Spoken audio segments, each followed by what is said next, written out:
Evelyn Zumaya rates AffairsValentino. I am Evelyn Zumaya, the author of AffairsValentino, and I want to read my book to you. From page 361, Whatever Happened to? Jean Acker. After Rudy's death, Jean Acker Valentino wrote a song dedicated to her ex-husband titled, "We Will Meet at the End of the Trail." The ditty caught on, and for a while Jean's name continued to be in the news. When the popularity of her plaintive song waned, Jean accepted bit parts and uncredited roles in movies and television. As Jean legally changed her name to Jean Valentino, in the episodes of the Schlitz Playhouse of Players, in which she appeared, 2 Jean Valentinos were listed in the show's credits. Jean Guglielmi Valentino also worked as a sound engineer. Jean Acker Valentino spent the remaining years of her life in Beverly Hills with her companion Chloe Carter. Both Jean and Chloe Carter worked as extras throughout the 1940s, with Jean landing uncredited roles in It's a Wonderful Life, Spellbound, and My Favorite Wife. Jean Acker reported her entire collection of Rudy memorabilia was stolen from her Los Angeles home sometime during the 1950s. Rudy's first and fleeting wife appeared in her last movie in 1952 and died in 1978 at 85 years old. Marion Bender. After Rudy's death, Marion continued to be one of the most famous Ziegfeld Follies girls, and in 1927, New York City Mayor James Walker named her Miss New York. That year, she was also among the official party that greeted aviator Charles Lindbergh upon his return from Paris. Marion later married William Wise, a Los Angeles sports writer, and after their divorce, she married Baron Ruprecht von Becklin, from whom she reportedly received a $200,000 settlement when they divorced. Her third husband was a leading doctor in Santa Monica, Dr. Blake H. Watson. In 1945, as Marion Watson, she downed the first of several overdoses of sleeping pills, and at that time alleged she and Rudolph were married shortly before his death. Alleging she was Rudy's third wife and true widow, she told reporters she and Rudy had 2 children together. These children, she claimed, were being raised in seclusion in Europe. It was also surmised at this time that Marion was the reigning Lady in Black. In March of 1949, Marion again attempted suicide and was ordered to a mental institution as her fortune had vanished, as well as her sanity. In November of 1951, she was found dead of an apparent overdose of sleeping pills. Dr. Paul Durham. A few weeks after Rudy's death, the physician who hurried across the street to the Ambassador Hotel to make the first examination of the stricken movie star was declared legally insane and confined in a home for the mentally ill in Texas. Blanca de Sol. After a jury declared Blanca de Sol innocent of murdering her husband, she headed west to California. By January of 1918, it was reported she and Jack Jr. traveled to San Francisco and also to the Los Angeles area. Whether she and Rudolph Valentino reconnected in either of these destinations, it is not known. Eventually, Blanca returned to her native Chile with her young son, John Longer de Sol Jr., where she married wealthy Chilean businessman Fernando Santa Cruz Wilson. Blanca's acquittal was not the end of scandalous international headlines plaguing her well-to-do family in Valparaiso, Chile. Blanca's brother William Billy Errázuriz brought more sorrow and shame upon the household. As a Chilean diplomat in Paris in 1922, Billy fell head over heels in love with tall blonde showgirl Peggy Joyce Hopkins. Billy planned to wed Peggy Hopkins and then sail home to Valparaiso with his new bride by his side. But Peggy Joyce Hopkins was no demure señorita. She soon earned a reputation for being such an unabashed gold digger. She became the inspiration for Chaplin's film A Woman of Paris, as well as the Anita Lou's character Lorelei Lee in her play Gentlemen Prefer Blondes. It was after a night of heavy drinking and clubbing that Peggy Joyce Hopkins informed the Chilean playboy Billy Errázuriz she loved another. Hearing this, Billy retreated to a room adjoining Peggy Joyce's boudoir and shot himself in the head. The headlines reporting this tragic incident were so sensational that the Ohio Film Board censored David Selznick's newsreel footage of Peggy Joyce Hopkins when she returned to America. Blanca and Billy's mother, who once rushed to New York to be at her daughter's side during her murder trial, traveled to Paris to retrieve her only son's body. Blanca's marriage to Fernando Santa Cruz Wilson ended in divorce, and in 1940, she died at 47 years of age in her home in Valparaiso, Chile. Foxlear. After Richard Hudnut's death in 1928, the Foxlear estate became property of the Police Athletic League of New York City.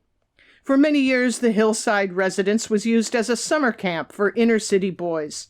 By 1966, the police abandoned the summer camp, and the entire estate was assimilated into the Adirondack Mountain State Park.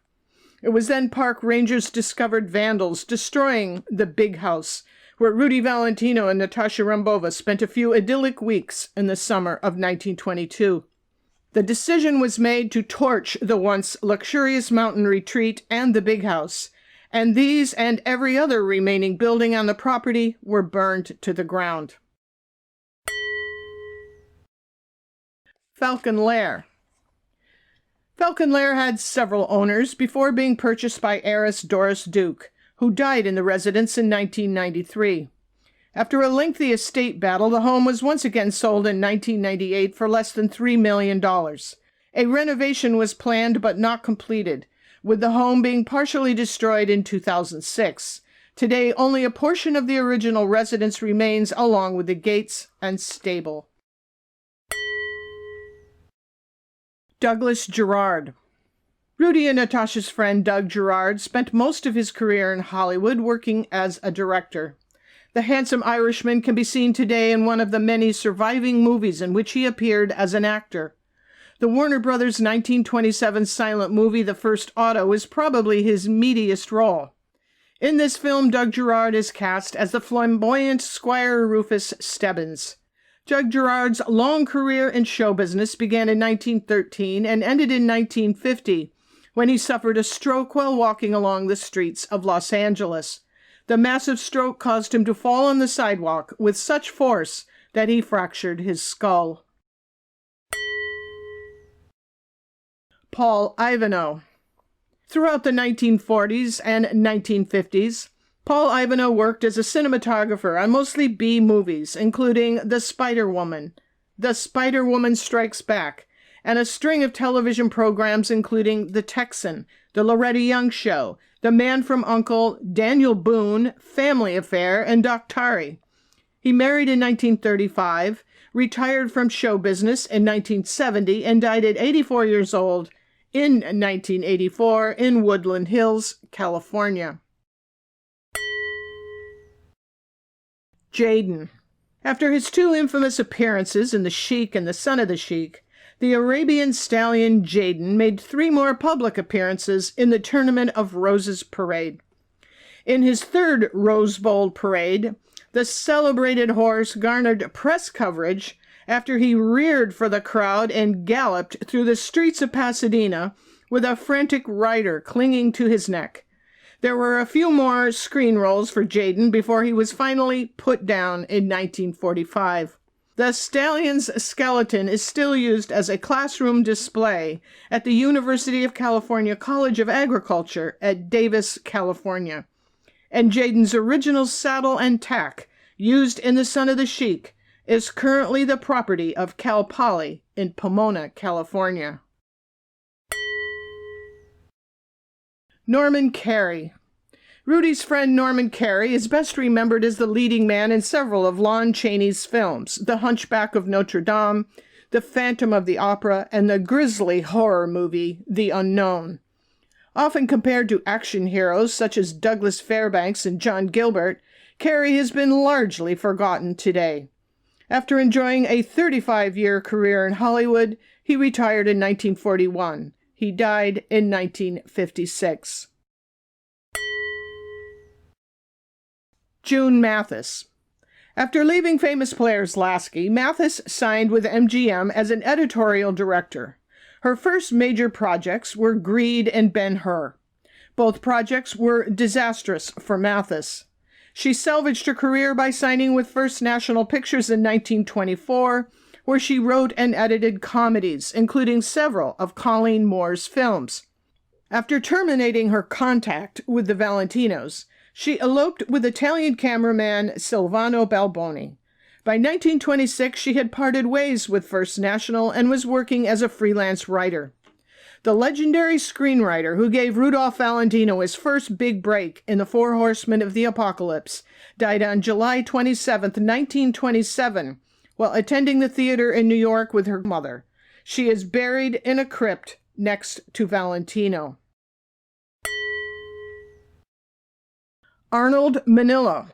Arnold Manila enjoyed a long and profitable career as a certified public accountant in Los Angeles. In 1986, he suffered a stroke which left him unable to speak.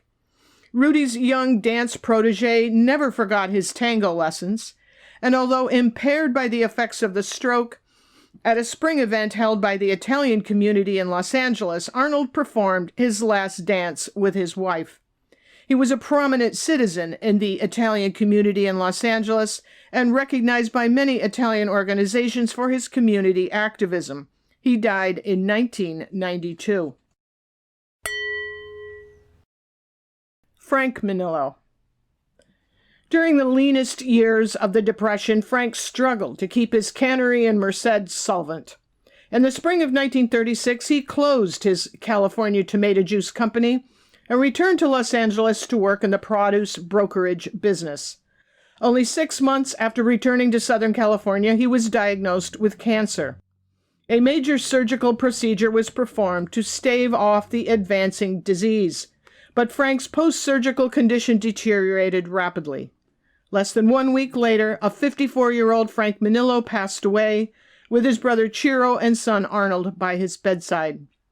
Frank's many obituaries in Los Angeles, San Francisco, and Merced made no mention of his affiliation with Rudolph Valentino, but instead praised the Olive King's contributions to the canning business and, quote, his improvements in canning procedure and the development of new processes. Frank never divorced his wife Zelinda.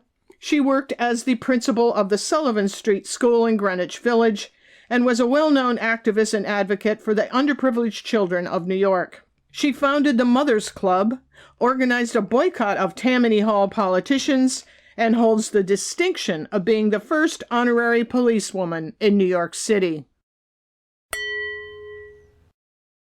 Lou Mahoney. Lou Mahoney's obituary in his hometown paper read, quote, "Aide to Valentino succumbs," and reported erroneously that he was Rudolph Valentino's manager. The article also alleges that in the years following Valentino's death, Lou acted as custodian of Rudy's memorabilia and classic automobiles. In his taped memoirs, Lou recalls he met Rudolph Valentino when he was summoned to Paramount's New York studio lot shortly before the movie star moved to Los Angeles the end of 1924.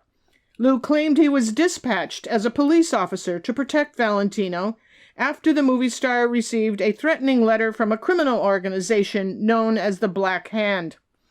When Lou asserts this event transpired, he had already resigned from the New York Police Department, was living in Los Angeles, and the much-feared Black Hand had ceased to be. As the forerunner of the Mafia, the Black Hand's heyday occurred years earlier, around the turn of the century. With the advent of Prohibition in 1921, the business of selling bootleg liquor was seized upon by the underworld as a far more profitable means of extorting money than the delivery of letters bearing the mark of a Black Hand. Lou may have at least in part based his yarn upon actual police activities. for along with every other cop in New York at the time, Lou knew the details of an infamous sting involving the Black Hand and Mr. Valentino.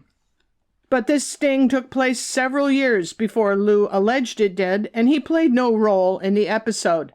The police had not been summoned to protect movie star Rudolph Valentino from the Black Hand's threats, but instead the owner of a pool hall in New York's Washington Square, whose name was Giovanni Valentino. For a few years, Lou ran the dry cleaning business, which George sold to him for $250 after Rudy's death. Just after the Second World War, he went to work for Lockheed Aircraft in Burbank, where he worked for 20 years before retiring to Newport Beach, California, to operate a post office substation and greeting card shop. While living in Newport Beach, Lou volunteered to serve on the Orange County Grand Jury, and in his later years was well known in the community as an inveterate writer of letters to the editor of the local paper. Lou Mahoney died in 1968. Mae Murray. Mae Murray's marriage to Prince David Midvany in 1926 had a disastrous effect upon her movie career. Midvany assumed total control of his new wife's business affairs and encouraged her to terminate her professional relationship with the studio that made her a star, MGM. By the time Mae divorced Prince Midvany, her mismanaged career had been destroyed and she'd lost custody of her son. Mae worked with Jane Ardmore Kessner to publish her biography, The Self-Enchanted, in 1959. After struggling financially for the remainder of her life, she died in 1965. Nida Naldi. Nida Naldi finished work on Natasha's film What Price Beauty, and this marked the end of her U.S. film career. She traveled to Europe, where she appeared in a few films, the last being Alfred Hitchcock's The Mountain Eagle in 1926. Naldi married J. Searle Barkley in 1930, and at that time she announced her retirement from films. The Barkleys' finances soon drained, and Naldi declared bankruptcy in 1931. Naldi then returned to acting on stage. She performed in 1933 in The Firebird, as well as Queer People. When Naldi's husband died in 1945, she was left destitute. She granted several interviews and made a few TV appearances, speaking of her silent film days and occasionally mentioning Valentino. By 1959, Naldi was diagnosed with a heart condition. She succumbed to the effects of the disease in 1961 and was found dead in a small room in the Wentworth Hotel in New York. Naldi's funeral was paid for by the Actors Fund. Paula Negri. George Ullman was not the only person affiliated with Rudolph Valentino who was ordered by the court to reimburse Alberto Valentino funds he once spent. In 1929, Paula loaned Alberto $7,000. And some years later, when he repaid her only $500 on the loan, she sold the unpaid note to the Bank of America. Paula Negri then co-signed Alberto's refinanced loan. When Alberto again failed to make good on that loan, as co-signer, Paula Negri was sued by the Bank of America for the entire amount plus interest. In July of 1927, Paula married Rudy's competition for her heart, Prince Serge Midvany. The marriage ended in divorce, and after the stock market crash of 1929, Paula was virtually bankrupt. Her financial situation worsened with the advent of talkies, as her thick Polish accent left her unemployable. In an attempt to regain her lost fortune, she sailed for Europe in search of stage and screen roles. She made several movies in Germany with UFA during the 1930s before returning to the U.S. in 1941. Collector William Self made several attempts to contact Paula Negri, but she refused to meet with him, believing his only interest in her was to ply her for information about Rudy. Paula retired to San Antonio, Texas, made one last film appearance in The Moonspinners in 1964, and died in 1987. Natasha Rambova. After Rudy's death, Natasha pursued a brief stage career in New York.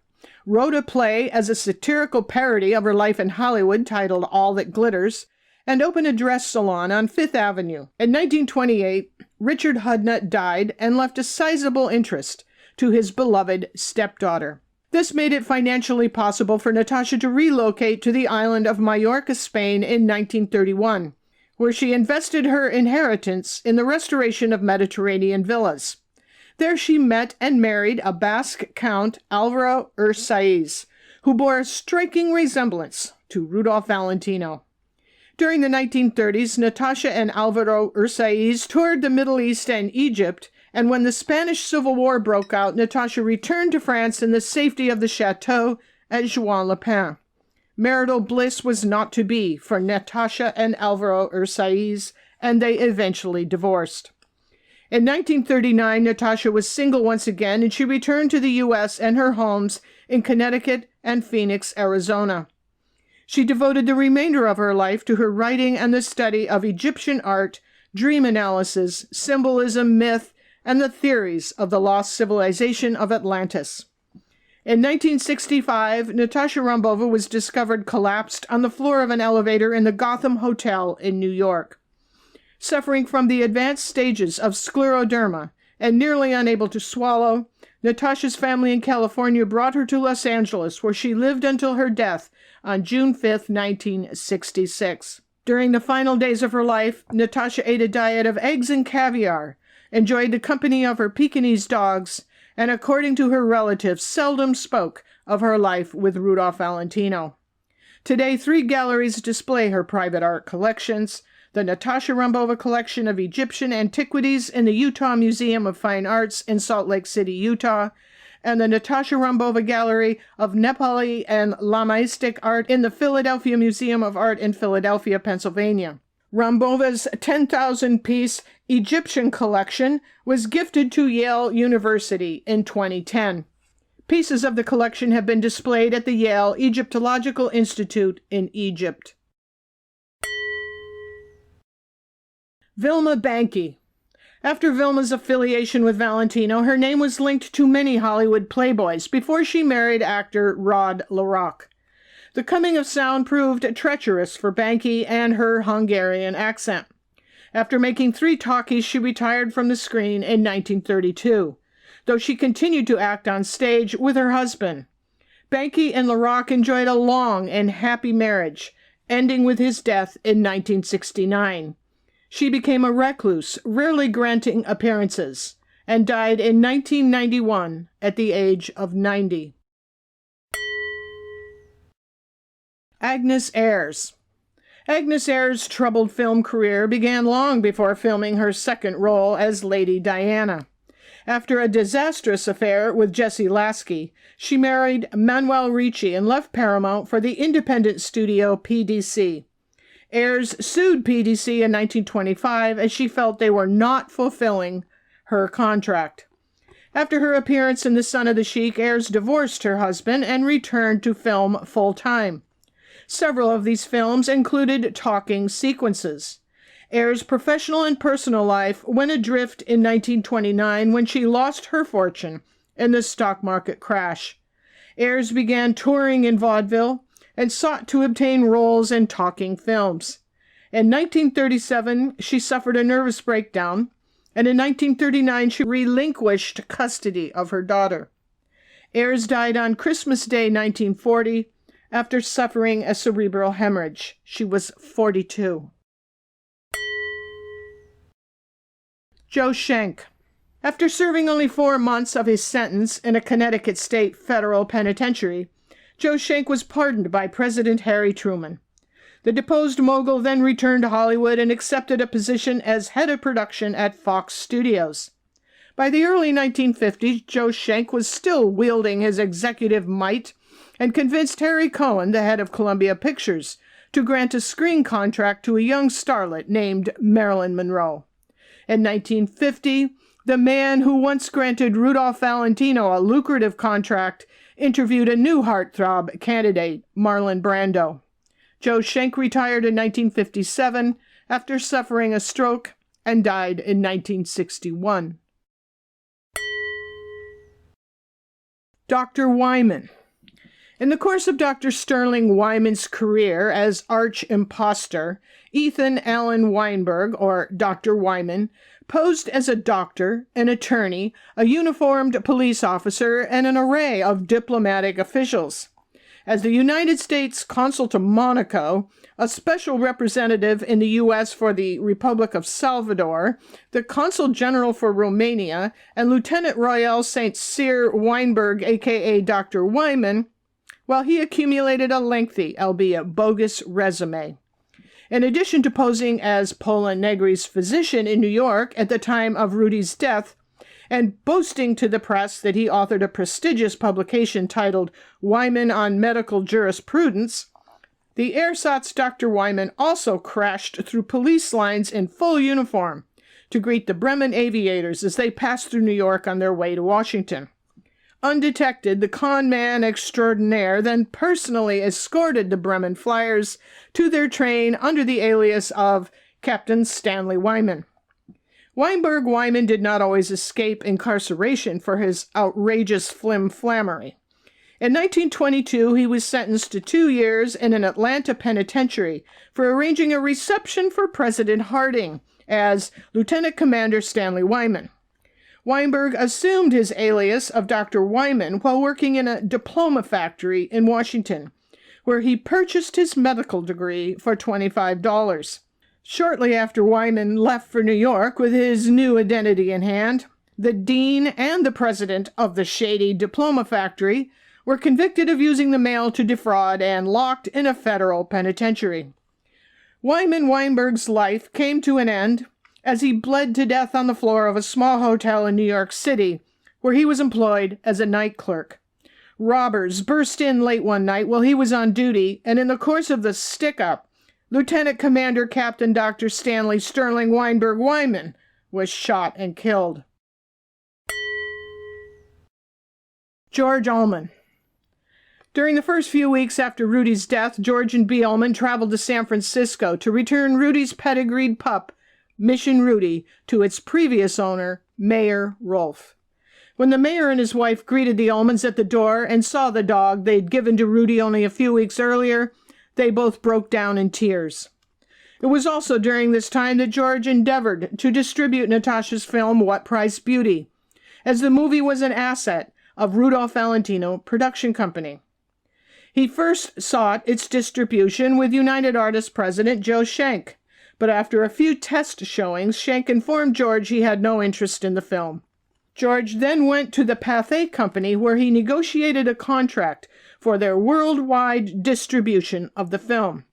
George hoped Natasha's movie would generate income for the estate, but this was not to be. Pathé dropped the project, and George fought unsuccessfully for Pathé's return of the film's original negative. George and Natasha never spoke another word to each other after Rudy's death, and although George debated calling her many times, he never did.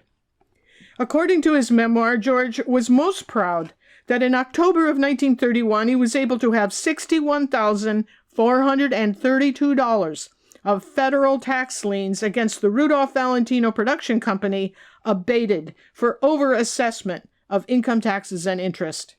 This may be verified by tax records and was recorded in the L.A. County Library Card Index number 1-9-4, filed on October 11, 1931. Many years after Rudy's death, George and Bea Ullman enjoyed a Sunday afternoon at the Los Angeles Farmers Market and heard a voice calling, "Mr. Ullman, Mr. Ullman." George was surprised to see Norma Niblock, the Canadian beauty Rudy once crowned as the winner of the Mineralava Beauty Contest. Norma told the Ullmans that after the beauty contest, she moved to Los Angeles from Toronto to pursue a career in the movies. Unable to secure work in the movies, she married and settled in Pasadena. In 1950, George was asked by author Norman Mackenzie to write the introduction for his biography of Rudolph Valentino. Norman Mackenzie wrote George a letter of appreciation in which he stated that he considered him, quote, the absolute authority on Rudolph Valentino. And he added that he was honored to have had, quote, Rudy's closest friend write the introduction to his book. In 1975, upon his children's encouragement, An aging George Ullman penned his memoirs about his life behind the scenes with Rudy. He began the project as a rewrite of his original book, Valentino as I Knew Him, published in 1926, but abandoned this direction to write a rambling tale of anecdotal material relating to the personal and business affairs of Rudolph Valentino. As George completed his handwritten pages, his children ferried the manuscript to a typist. Soon after he completed his memoir, George passed away. The Ullman Family. George and Bea Ullman lived the last years of their 59-year marriage in their DeLongpre Avenue apartment in Hollywood. After George's death, Bea Ullman moved to Northern California to live with daughter Bunny and her husband. Despite Bea's long battle with tuberculosis and many devastating surgeries during the 1930s, she lived to be 89 years old. The Ullmans' eldest son, Dan, became a successful screenplay writer during the 1950s for both television and movies. His work included A Good Day for Hanging, The Oklahoman, An Annapolis Story, and Seven Angry Men. Dan Ullman died in 1979. Bunny Ullman and her husband are both retired professionals living in Northern California. They have 4 children and 9 grandchildren. After Rudy's godson, Bob Ullman, attended Stanford University, he completed a distinguished career as a U.S. naval officer and settled in Southern California. He worked as a mortgage banker, fathered 2 children, and was an accomplished tennis player. Due to his father's experiences, Bob harbored a deep resentment of Hollywood and the motion picture industry. A few weeks after completing work on this book, and after assisting with the editing of his father's memoir, Bob Ullman passed away at home in August of 2005. Alberto Valentino. In August of 1934, Alberto, his wife Ada, and Jean re-entered U.S. territory in Ensenada, Mexico, to officially file their petitions to become U.S. citizens and sign their required renouncements of allegiance to the Italian king Victor Emmanuel III. On the various documents they signed that day, Alberto listed his occupation as writer, accountant, and doctor. He would also state he was a lawyer in his previous homeland, Italy. In addition to writing foreign dialogue for MGM and Fox Studios, Alberto secured work as an actor in a few minor roles in Fatal Lady, One Rainy Afternoon, China Slaver, and Tropic Madness. For 27 years, he was employed by Fox Studios as an accountant before he retired in 1965. Alberto Valentino and his wife had no other children. Alberto died in Los Angeles in 1981, and his eulogy was delivered by William Self. Gene Valentino. Gene Valentino kept his word to never pursue a career in front of the cameras. Instead, he worked as a Hollywood sound engineer and owned and operated his own business, Valentino Electronics. Gene was employed as sound technician on many television shows in the 1950s, including Twilight Zone, Rawhide, Bewitched, Father Knows Best, and Petticoat Junction. He died in Los Angeles in September of 1996 and is survived by his 2 daughters. Rudy's Voice. Rudolph Valentino died before the advent of the talkies, and consequently no record of his speaking voice exists on film. 2 recordings of him singing Kashmiri Song and El Relicario have survived as the only record of his voice. The recordings, made in 1923, were thought lost in the libraries of the Brunswick Bulk Colander Company, until they were found and released by the Platt Music Company in 1930. Zayla. Zayla's fate is unknown. The lion lived for a while in Azusa, California at Doc Graff's ranch, until the owner of Doc's menagerie, Nell Shipman, moved to Idaho to establish her own movie studio in the North Woods. She and Doc caged and transported many of her pets to the woods of Idaho, but Zayla was not among those that made the arduous trek. At that same time, many of Shipman's animals were donated to the San Diego Zoo, and it is more probable that this became Zayla's final home.